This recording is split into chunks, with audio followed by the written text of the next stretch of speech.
কয়টা দিয়ে যাবি কম ওই সময় তো আসসালামু আলাইকুম বাবুরে কইতাছি জীবন এই যে এই আঙ্গুল কাটাই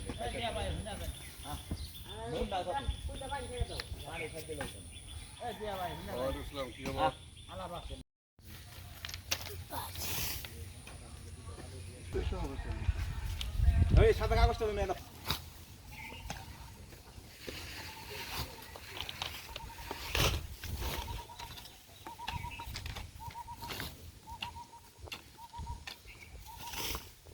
আসসালামাইকুম। আপনারা যারা আমাদের এই রাস্তার কাজে এবং যেসব আমরা কাজ করতেছি এসব কাজে যারা সহযোগিতা করতেছেন তাদেরকে অশেষ ধন্যবাদ। আর এই মামা এই সকাল থেকে পরিশ্রম করতেছে, মামারে অসংখ্য ধন্যবাদ। আমরা চাই যারা প্রবাসী ভাইয়েরা আছে এবং আমার দেশের যারা আমাদেরকে সহযোগিতা করে, প্রত্যেকটা কাজে আমাদেরকে সহযোগিতা করেন, এই সহযোগিতার হাতকে আরও বাড়ায় দেবেন। আমি থাকবো আপনাদের সাথে, আমিও থাকবো।